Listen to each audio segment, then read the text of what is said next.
In today's episode, I'm at the Midtown Yacht Club, ordering some Khao Soi from Thai to Go, one of the many food carts here. If you haven't been to the Midtown Yacht Club, I highly recommend it. It tastes like a red or green curry, but it's a soup and has more spice added to it. Featured in the curry paste and the curry paste base are dried chili, turmeric, cumin, coriander root, ginger, shallot, and cardamom. Coconut milk is added to the paste once it has been fried to create a slightly oily, thick, and creamy soup. The sweet element is added to the soup base via the fish sauce and palm sugar, along with a spray of soy sauce for saltiness. The first time I ever heard of Khao Soi was when I got a job at Pok Pok in Portland and had the dish on my station, meaning I was in charge of plating it and sending it out. This is Andy Ricker, the owner of Pok Pok, on a Munchies episode, explaining how Khao Soi is one of his favorite dishes, and as you can see, he's in Thailand at one of his favorite spots. You add Khao Soi noodle to the Khao Soi curry and serve it with chicken that is first poached in milk and brought to the grill. Then top with deep fried Khao Soi noodle and serve with lime, pickled cabbage, and shallots. But all authentic versions of this popular northern dish use egg noodles. It's in this one ingredient, the humble egg noodle, that we can see the unique origins of the dish. In Chiang Mai, local chefs and home cooks use Islam egg noodles, also called Khao Soi noodle, over traditional egg noodles in the soup. Some say Khao Soi is actually of Chinese Muslim influence, a dish that mixes the curry of the Muslim culture with the noodles from the Chinese. One version of history dictates that Khao Soi first came to Chiang Mai when Chinese Muslims, otherwise known as Yunanese Muslims, moved to the north of Thailand and lived in Chiang Mai in the late 19th or early 20th century. I'm just going to talk about this group of people for a bit because they were an interesting group of people and a big part of the northern Thailand that we know to this day. They shaped food, culture, and even religion.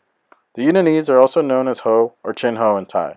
Although the meaning and etymology of the term is not clear, historians have always understood the Ho to be caravanners. This is a really shitty map of Thailand just in case you don't know where Thailand is. This is the northern part of Thailand, and that's Chiang Mai, the capital.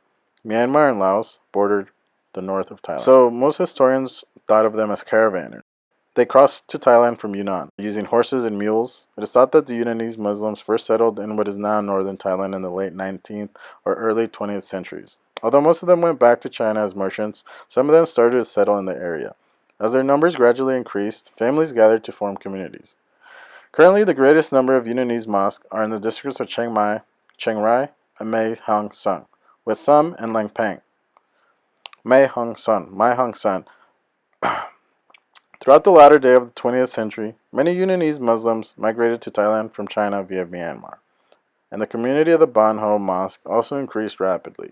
Most spent their youth and young childhood in China and fled to escape the political turmoil of the war with Japan, civil war, and the establishment of the People's Republic of China, otherwise known as fucking communists. Some of them suffered oppression and torture at the hands of the Communist Party both before and after 1949. In Myanmar, nearly all Muslim refugees were caught up in the military activities of the Kuomintang, otherwise known as KMT forces, driven out of China after their defeat. In the 1950s, KMT forces, mainly composed of Han, non-Muslim Yunanese, set up military camps in Myanmar to fight against communist rule in China. They recruited the civilian refugees as soldiers or porters to carry food and military equipment. When the government of Myanmar tried to push the KMT out of its territory, the civilian refugees from Yunnan were caught in the middle. KMT forces were expelled by the Myanmar government across the border into Thailand in 1961. In fact, some KMT forces and civilian refugees had already moved south into Thailand in the 1950s. Eventually, more than 70 villages were built by KMT soldiers and civilian refugees, including Yunanese Muslims along the northern Thai border. So as you can see, they're a big part of the culture in northern Thailand. Now, we're back to the soup.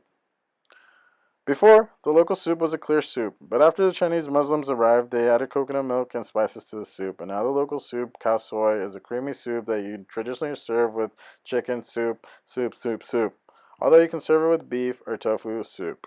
Meanwhile, others say Khao Soi descends from neighboring Myanmar, bearing similarities to the Burmese egg noodle dish Khao Soi. There's one big difference between the two dishes, however. Some Khao Soi variations contain congealed pig blood, which all authentic Khao Soi recipes should omit. Myanmar is not far from Chiang Mai. In fact, it's only around a 4-hour drive. No matter the origins of the dish, all authentic variations of Khao Soi should provide a spicy kick. So that's it for today, guys. Thank you for watching. If you'd watch this whole thing, you're already here. Might as well just hit like and subscribe. I'm going to make more of these videos. I appreciate it. Have a good night.